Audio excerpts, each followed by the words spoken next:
ওরে সন্ধ্যার আগে যেদিন ডুবিবে বেলা, এক মুহূর্তে শেষ হইবে তোমার রঙ্গেরি মেলা। তুমি কার মারো এ জোরে ধম, কার মাথায় ভাঙিবা লাঠি যুবক, কার মারো জোরে ধমক, কার মাথায় ভাঙিবা লাঠি। ওই যে দেখো ডাকিতেছে ভাইরে কবরের মাটি, ওই যে দেখো ডাকিতেছে ভাইরে কবরের মাটি। ঘুইরা মর তুমি এই মায়ারি পিছে,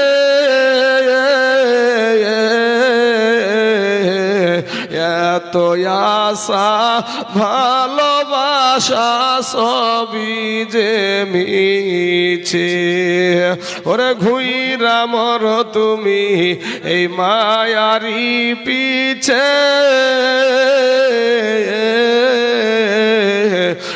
এত আশা ভালোবাসা সবই যে মিছে।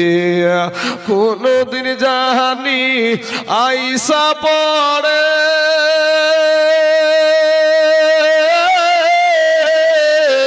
আজরাইলের হাতের চিঠি মাগো, কোনদিন জানি আইসা পড়ে আজরাইলের হাতের চিঠি। ওই যে দেখো ডাকিতেছে তোমার কবরের মাটি, ওই যে দেখো ডাকিতেছে ভাইজান রে তোর কবরের মাটি। খবর পেয়ে আসবে আত্মীয় স্বজন, চতুর্পাশে বসে তাহারা করিবে কন্দন। কথাগুলো বুঝতে পারছেন ভাই? ওরে খবর পেয়ে আসবে আত্মীয় স্বজন,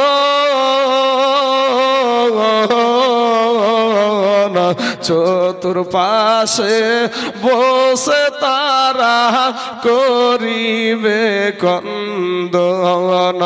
মনের মতো সাজায়া দিবে কি সুন্দর পরিপাটি বাবা, মনের মতো সাজায়া দিবে কি সুন্দর পরিপাটি। ওই যে দেখো ডাকিতেছে তোমার কবরের মাটি, ওই যে দেখো ডাকিতেছে যুবক ভাইরে আমার কবরের মাটি। যুবক ভাই, আমি আপনাদের দুশ্মন না ভাই, তোমরা আমার দুশ্মন না। আমার আরেকবার ধন্যবাদ জানাই আমার মাইকম্যান ভাইকে। ভাই খুব সুন্দর ভাবে আপনি সেটিং করেছেন, আপনার প্রতি ভাই আমি খুশি। আমি একটা বিদেশি আপনাদের মেহমান, কথা বলেন ঠিক না ঠিক? আপনাদের দেশের আজকে মেহমান না তো, মেহমান হিসাবে সবার কাছে আমি একটা সুআদর্শ চাইব, বেয়াদবের মতো নয়। বেয়াদব কারা? আজকে এখানে জলসা প্রোগ্রাম চলছে, কোরআন হাদিসের মাহফিল চলছে, এই জায়গাটায় রাস্তাতে আমার হানিফ ভাই আমাকে আনতে পারছে না, এমন অবস্থা, ঠেলাঠেলি, ভিড়। এগুলা কি আসলে ইসলাম ধর্মের আদর্শ? একটা বার বিবেক দিয়ে চিন্তা করো যুবক ভাইয়েরা। ভাই এই ছেলেরা ঘাড়ে হাত দিয়ে ভাবছে এই যে গল্প করছে, কি ভাই কিসের গল্প করো শোনা? ভাই গো, নামাজের ভিতরে এবং বাইরে 13টা ফরজ আছে, যদি এখন ধরি হ্যাঁ ভাই বসেন। তা বলে ওই ভাবো একজন অপরজনের সঙ্গে কথা বলিয়েন না ভাই। আগামী কালকে যদি আপনি আমাকে কোটি, তো এই যে টাকাটা আমাকে নিয়ে এসেছে ও যদি কালকে কোটি টাকাও দেয় তারপরেও আপনারা এখানে আমার কাছে পাবেন না, কারণ আমি আরেক জায়গাতে জবান দিয়ে রেখেছি।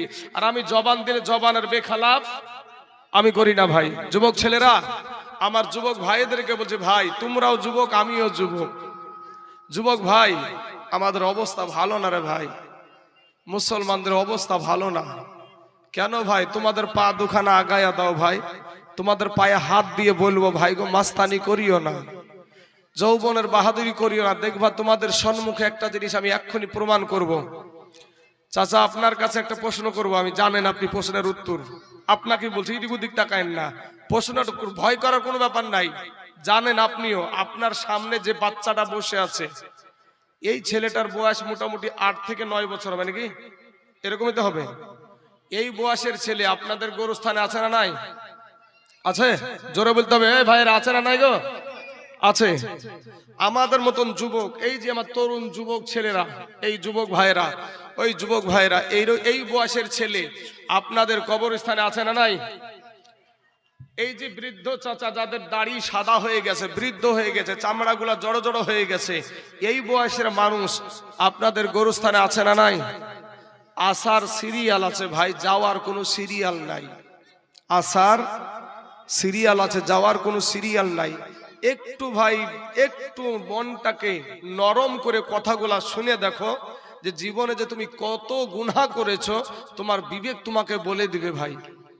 যেই বন্ধুর সাথে তুমি আনন্দ করছো না, এক্ষুনি যদি মরে যাও ভাই, ওই বন্ধুটা কি কবরে যাবে গো? ও মা খালারা, যাদের সাথে গল্প করছেন, আপনি এখন মরে গেলে কি ওই মহিলাটা আপনার কবরে যাবে? যাবে না মা। মাগো, আল্লাহকে খুশি করার জন্য বসেন মা, নবীকে খুশি করার জন্য একটু কথাগুলো কম বলেন। আমার যুবক ভাইদেরকে বলবো, ভাই তোমরা যারা দাঁড়িয়ে আছো ভাই, তোমরাও তো আমার কালেমার ভাই। তোমাদের মা মুসলমান, বাবা মুসলমান, ভাই মুসলমান, দাদা মুসলমান, দাদি মুসলমান, 14 গোষ্ঠী মুসলমান। একটু ভাই সোনামণি বসে যাও না ভাই, বসো না ভাই, আরাম করে। একবার পা গুলাকে কষ্ট দেবা কেন? বসো ভাই। তোমাদের পায়ে হাত দিয়ে বলছি রে ভাই, মাস্তানি করো। এরপরও ভাই রে, তারপরেও যদি বলো যে মাস্তানি আমার যাবে না, আমি মাস্তানি থাকবো, বলো তোর চাইতে বড় মস্তান ছিল ফেরাউন। নাম শুনেছেন ফেরাউনের? তোমার চাইতে বড় মস্তান ছিল ফেরাউন, তোমার চাইতে বড় মস্তান ছিল নমরুদ, তোমার চাইতে বড় মস্তান ছিল আবু জেহেল, আবু লাহাব। আমার আল্লাহ জুতা পিটা করে দুনিয়া থেকে বিদায় করেছে। আসলে যদি তুমি ভাই জুতা খাওয়ার দল হও, তাহলে সেই রকমই তোমার আদর্শ হবে। অনেক যুবক ছেলে, অনেক নৌজওয়ান তরুণ যুবক ভাইরা এখানে আদর্শ নিয়ে বসে আছে ভাই। তাদের কি হচ্ছে? তোমরা দাঁড়িয়ে থেকে তোমরা কি লাভ পাচ্ছ? একটা জিনিস আমি আপনাদেরকে বলি, আপনারা সকলেই বক্তাকে দেখতে পাবেন, বসলেও দেখতে পাবেন। বক্তা যেহেতু উঁচাতে আছে, তাহলে বক্তাকে সবাই দেখতে পাবেন। তাই আমার ভাই, আমি এতটুকু আপনাদের কাছে এতটুকু আপনাদের কাছে চাই যে আপনাদের আদর্শটা ভালো দেখান। আমি যেন মুর্শিদাবাদের জমিনে গিয়ে বলতে পারি যে না, বিহারের জমিনে গিয়েছিলাম, বিহারের মানুষের আদর্শ ভালো, এটা যেন বলতে পারি। বুঝলেন না? ও মা খালারা, আমার মা জননীরা, আমাকে একটু বক্তার মাঝে আপনারা কেউ যেন ডিস্টার্ব করেন না, কারণ চিৎকার চেঁচামেচি এইগুলা কানে আসলে বক্তার তার কেটে যায়, বক্তা সাহেবের তার কেটে যায়।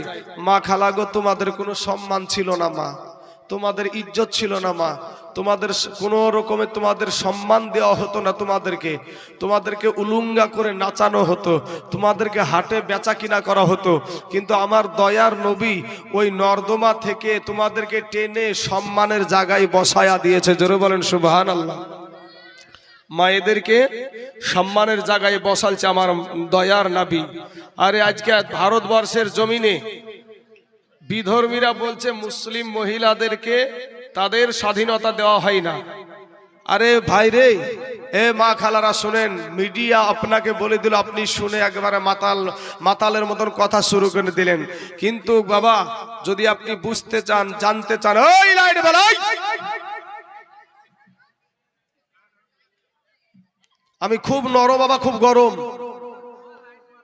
বাচ্চাদেরকে লাইট দিয়েছেন, মা কিনে লাইট কিনে দিয়েছেন, মাথাতে মহিলাদের দেখছেন না আলো জ্বলছে, দেখেন ঝিলিক মারছে সব। ঝিলিক মারছে। এই বাচ্চা কি হবে, বড় হয়ে কি হবে? এরা মায়ে শিক্ষা দিচ্ছে টাটা দাও, টাটা টাটা। তো টাটা যা, তো কবর যা, বাঁশের লাঠি রেডি, কবর যাইয়া দেখো। বাবাজি আমার সোনা মানিকেরা, লেজার লাইট কিনেছে, লেজার লাইট চোখে মারে। এই সন্তান বড় হয়ে বাবা মাকে ভাত দেবে? এই মায়ে তখন কি বলবে? আমার বেটা খাইতে দেয় না, আমার বেটা খাইতে দেয় না। শুধু বেটার গীত, বেটার গীত লোকের কাছে শুধু যায় বলবে আমার বেটা দেখে না, শুনে না। তোমার সন্তান কি তো তৈরি করেছো ওই ভাবু, তোমার বেটা বিটিকে তৈরি করছো ওই ভাবু। বাড়িতে যদি একটা মেহমান আসে, মেহমানটা যখন বিদায় হয় তখন আমাদের উত্তম কাজ হবে সালাম দেওয়া। কি দেওয়া? আর আমাদের মহিলারা কি শিখায় দেয় দেখবেন, কোলে লিবে লিবে টাটা দাও, টাটা টাটা টাটা। আছে না চাচা? আমি মিথ্যা কথা বলছি? লেজার মা লাইট লাগাচ্ছে। আল্লাহ এদেরকে হেদায়াত দান করুক, সবাই বলেন আমিন। মা খালারা, রুজির মালিক আল্লাহ। আমার হানিফ ভাই আমাকে আনুক চাই না নিয়ে আসুক, ওটা কোনো যায় আসে না। আল্লাহ রুজি লেখার মালিক, রুজি দেনেওয়ালা মালিক হলো আল্লাহ। হক কথা বলতে পিছপা হবো না ভাই। 100 মৌলবীও যদি থাকে, এর ভিতরে বলবো যে মহিলাদের গলার আওয়াজ হলো পর্দা, মহিলাদের গলার আওয়াজ পর্দা। বেটা সামনে তুমি মহিলাদের জায়গা করেছো, পুরুষগুলো সামনে থাকবে পুরুষ। আমার ভাই শোনা, কেউ কষ্ট নেবেন না, আঘাত নেবেন না। ইসলাম, আমরা মুসলমান, আমরা মুসলমানের মতন বেচবো। কবরে যাবেন তো আপনি, আপনাকে আমাকে কবরে যেতে হবে। এই ছেলেরা কেউ কথা বলবেন না ভাই, কেউ কথা বলবেন না। কবরে যেতে হবে ভাই। কবরে একটা মানুষ, আপনার বাবা, আপনার মা, আপনার ভাই, আপনার বোন, আপনার বিবি, আপনার সন্তান, কেউ আপনার কবরে যাবে না। মাত্র 3খানা কাফন নিয়ে আপনাকে কবরে যেতে হবে। এই যুবক ছেলে, যাদের জন্য তুমি তোমার দেহের রক্তকে ঘাম করে পানি করে দিচ্ছ, একটা মানুষ তোমার কবরে যাবে না। তোমার কবরে যদি কেউ আসে, সেটা হলো মদিনার নবী আসবে। জোরে বলেন সুবহানাল্লাহ। খেপায়া দিয়েন না, খেপায়া দিয়েন না। আমি খুবই নরম, বারবার বলছিলাম যুবক ভাই, তোমাদের পা দুখানা আগায়া দাও, তোমাদের পায়ে হাত দিয়ে বলিনি কথাটা ভাই? হ্যাঁ, কেন, কিসের জন্য ভাই? তোরা আমার কালেমার ভাই, তোরা আমার মুসলমান ভাই। তুই কবরে জাহান্নামে যাবি এটা চাই না রে ভাই। তুই কবরে জাহান্নামে যাবি এটা চাই না। নবীর আদর্শ আছে। আল্লাহ কোরআনে বলছেন, লাকাদ কানা লাকুম ফি রাসূলিল্লাহি উসওয়াতুন হাসানা। আমার আল্লাহ সমগ্র জাহানের জন্য উত্তম আদর্শ দিয়েছে আপনার আমার নবীর ভেতরে। জোরে বলেন সুবহানাল্লাহ। আজকে বাবা গো, জালসা শুনছেন, কেমন ভাবে শ্রবণ করতে হবে, এটাতে নবীজির আদর্শ আছে। ওগো আমার মা জননী, ও মা খালা গো, আপনি কেমন করে পর্দা করবেন, দুনিয়া করবেন, আপনার স্বামীর সাথে কেমন ব্যবহার দেখাবেন, তাতে নবীজির আদর্শ আছে।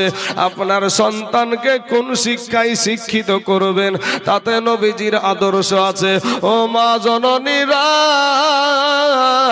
আপনার মতো কত নারী মাগো পর্দা করে, সংসারের সমস্ত কাজ করে, এরপরও 5 ওয়াক্ত নামাজ পড়ে। তুমি কেন পারবা না রে মা? ও যুবক ভাইয়েরা রে আমার, কত যুবক ভাই মুনিশ খেটে ভাত খায়, এরপরও 5 ওয়াক্ত নামাজ পড়ে, অভাব নাই। তুমি কেন পারবা না রে ভাই? যুবক রে, ও সোনার যুবক ভাইয়েরা রে আমার, ওরে আমার বিহারের কালেমার কলেজার টুকরা যুবক ছেলেরা, আজ ভাই ফিরে আয় রে ভাই, তওবা করে আল্লাহর কাছে ক্ষমা চা। আমার আল্লাহ তোমার জীবনের সব গুনাহ মাফ করে দিবে। জোরে বলেন সুবহানাল্লাহ। কথাগুলো বুঝেন বাপ ভাই। যুবকেরা শোনা ভাই আমার, খোদার কসম করে বলছি রে ভাই, 1টা মিনিটের কবরের আযাব সহ্য হবে না ভাই। 1টা মিনিটের কবরের আযাব সহ্য করা যাবে না। আমরা হয়তো বলি জাহান্নাম জাহান্নাম, জাহান্নাম যে কত কঠিন। আমার নবী বলেছে, একবার যদি কেউ কবরের আযাব দেখে নিত, জীবনে কোনো সন্তান তার মা বাবাকে কবরে দাফন করতো না। আজ আমরা এত গুনাহগার, এরপরও ভাই আজ আমরা নামাজ পড়তে জানি না, আমরা কোরআন তেলাওয়াত করতে জানি না। আজকে আমাদের আদর্শ কত খারাপ দেখেন তো ভাই। রাস্তায় কি ঠেলাঠেলি, এগুলাই কি মুসলমানদের আদর্শ? আমার যুবক ভাইয়েরা শোনা, আমি আপনাদেরকে বলবো, আপনাদের মতন একটা যুবক ছেলে, এই যুবকেরা তোমাদেরকে দিলখানা একটু নরম করে দিয়ে শুনবা ভাই, কথাটা আমার মনে পড়ে গেল। ওই ব্যক্তিটার নাম ছিল আব্দুল উজ্জা।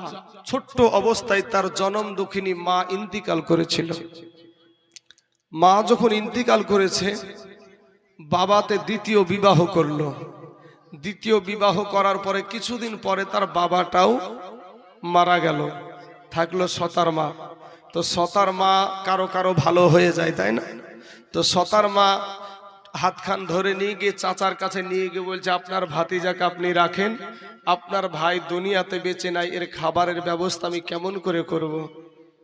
বাবারাম, আমার পর্দার আড়ালের মা খালা গো, শুনে জানা যে রাতের বেলা মা, এই দুনিয়াটা কিছুই না রে মুমিন, এর আমার নবীর উম্মতের দলমাস্তানি করিও না রে বাবা, যৌবনের বাহাদুরি দেখায়ও না। এই আব্দুল উজ্জা চাচার বাড়িতে আস্তে আস্তে আস্তে আস্তে বড় হতে শুরু হয়ে গেল। এখন চাচা ও বাবা মূর্তিকে পূজা দেয়, ভাতিজাও মূর্তিকে পূজা দেয়। দুজনেই কিন্তু বাবাজি লাতুজ্জার আপনার তারা ইবাদত করে, মূর্তির পূজা করে, মূর্তির ইবাদত করে গো। কিন্তু বাপ, ওই আব্দুল উজ্জা যখন যুবক ছেলে, আব্দুল উজ্জা যখন নতুন যুবক ছেলে, নওজোয়ান তরুণ যুবক ছেলে, একদিন চাচার প্লেটেও খাবার দিয়েছে, ভাতিজার প্লেটেও খাবার দিয়েছে। চাচা খাবার খায় কিন্তু ভাতিজা খাবার খাই না। চাচা একটা ডাক দিয়া বলছেন, ভাতিজা গো, ওরে আমার ভাতিজা, কেন তুমি কিসের কারণে তুমি খাবার খাচ্ছ না? এবার ভাতিজা তখন ডাক দিয়ে বলে, চাচা গো, ও গো চাচা, একটা কথা বলবো বলবো মনে করি গো চাচা, কিন্তু সাহস পাই না, সাহসে কুলাই না গো চাচা। চাচা গো, আপনি যদি নির্ভয় দেন তাহলে চাচা গো আমি আমার মনের কথাটা আপনাকে জানাবো। চাচা তখন বললাম, কোনো ভয় নাই, তুই কথাটা বলে দে। এবার ওই আব্দুল উজ্জা ডাক দিয়ে বলে, চাচা, চাচা গো, ওই আব্দুল্লাহর বেটা মুহাম্মদ সাল্লাল্লাহু আলাইহি ওয়াসাল্লাম মানুষটা কেমন? এ বাবাজি, আব্দুল উজ্জার চাচা আপনার একেবারে ধাম করে দাঁড়িয়ে গিয়ে বলছে, ভাতিজা রে, দুনিয়ার জমিনে যদি এক নাম্বার কোনো মানুষ থাকে, ভালো মানুষ থাকে, সেটা হলো ওই আব্দুল্লাহর বেটা মুহাম্মদ সাল্লাল্লাহু আলাইহি ওয়াসাল্লাম। চিল্লায় একবার বলেন সুবহানাল্লাহ। এবার ডাক দিয়ে বলে, চাচা গো, আপনি যখন সাক্ষী দিলেন গো চাচা, আপনি যখন আমাকে সাক্ষী দিয়েছেন চাচা গো, তাহলে যে ধর্মটা উনি প্রচার করেছেন, ওই ধর্মটা যদি আমরা গ্রহণ করি কেমন হয় গো চাচা? চাচার চোখগুলা লাল হয়ে গেল, বাবা তেলে বেগুনে জ্বলে গেল। ডাক দিয়ে বলে, ভাতিজা, আব্দুল্লাহর বেটা মুহাম্মদ সাল্লাল্লাহু আলাইহি ওয়াসাল্লাম ভালো মানুষ, এতে কোনো সন্দেহ নাই, কিন্তু ভাতিজা রে, আমার বাপ দাদার ধর্মে আমি চুন কালি মারতে পারবো না, আমার বাপ দাদার ধর্মে আমি কালিমা মারতে পারবো না, আমি জীবনে কোনোদিন মুসলমান হব না।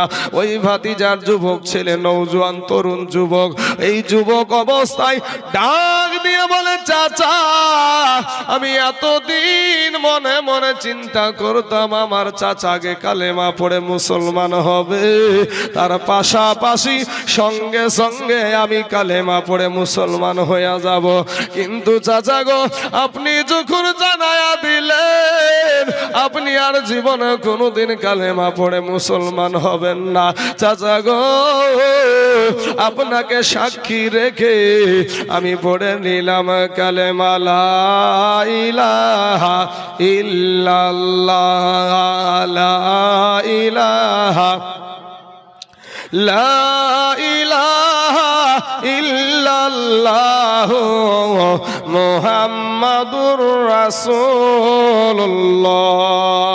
সাল্লাল্লাহু আলাইহি ওয়াসাল্লাম। বাবা জান, ও যুবক ভাইরা আমার, ওরে আমার কলেজার টুকরা যুবক, অনেকটা জায়গা পিছনে আছে রে ভাই, বসে যাও। আমি বলবো ভাই, তুমি আমার কালেমার ভাই রে, তোকে যদি কেউ কষ্ট দেয়, আঘাত দেয়, কোন বিধর্মী যদি তোমাকে মারে রে ভাই, আমার কলেজাই লাগবে রে যুবক। আজকে বিহারের জমিন থেকে, স্টেজ থেকে নামার সাথে সাথে ভাই আমি হানিফ ভাইয়ের কাছ থেকে বিদায় নিয়ে রাস্তাতে রওনা দিব। যদি আপনাদের কানে পৌঁছায় যে বক্তাটা এসেছিল মুর্শিদাবাদ থেকে, তাইজুল ইসলাম, উনি রাস্তায় ওনাকে বিধর্মীরা মেরে মেরে ফেলেছে, বলেন তো যুবক ভাই, তোমাদের কষ্ট লাগবে কি লাগবে না? সবার অন্তরে কষ্ট লাগবে রে ভাই। তোমাকে যদি কেউ কষ্ট দেয়, আঘাত দেয়, আমারও কষ্ট হবে, কারণ আমাদের একটাই এমন একটা তারে আমরা জোড়া, এমন একটা সম্পর্ক আমাদের ভিতরে। তোমার সাথে আমার রক্তের কোনো মিল না থাকতে পারে, কিন্তু তুইও মুসলমান, আমিও মুসলমান। এ বাবারা, এবার ওই আপনার আব্দুল উজ্জা করলো কি, বা চাচার সম্মুখে ডাইরেক্ট কালেমা পড়ে মুসলমান হয়ে গেলেন। এবার চাচা আপনার রেগে রাগিন্বিত হয়ে বলে, ভাতিজা রে, ছোট অবস্থা থেকে তোকে আমি লালন পালন করি, তোকে আমি বড় করলাম রে ভাতিজা, আজকে তুই আমাকে সেই প্রতিদান, এমন প্রতিদান দিলি রে ভাতিজা, আমি তোকে মারব না, তবে আমার বাড়িতে আর তোর থাকা চলবে না, আমার বাড়ি ছাড়তে হবে। আব্দুল উজ্জা এটা যুবক ছেলে ভাই রে, ও যুবকেরা, আল্লাহকে খুশি করার জন্য, নবীকে খুশি করার জন্য, আমার আল্লাহ পাককে খুশি করার জন্য আব্দুল উজ্জা একটা ডাক দিয়া বলছে, আমার চাচা গো, আমার কিচ্ছু চাই না, শুধু আমি আমার আল্লাহকে চাই আর আমার নবীকে চাই। জোরে বলেন সুবহানাল্লাহ। এ মুসলমান ভাই, দিল খানা নরম করে দিয়া যদি এক ফোঁটা চোখের পানি ছেড়ে দিতে পারো রে বাবা, দুনিয়াতে কতই না গুনাহ করলা রে ভাই। আজকে তোমার বিবেক আল্লাহ দিয়েছে যুবকেরা, তোমাদের বিবেক আমার আল্লাহ দিয়েছে ভাই, ওই বিবেক দিয়ে একটা বার নজর করো না রে ভাই। এই গুনার কারণে আমাদের চোখ না পাক, গুনার কারণে আমাদের হাত না পাক, গুনার কারণে আমাদের কান না পাক, গুনার কারণে আমাদের জবান না পাক। এ মুসলমান যুবক, ও আমার মা খালা গো, শুনে জানা যে রাতের বেলা মা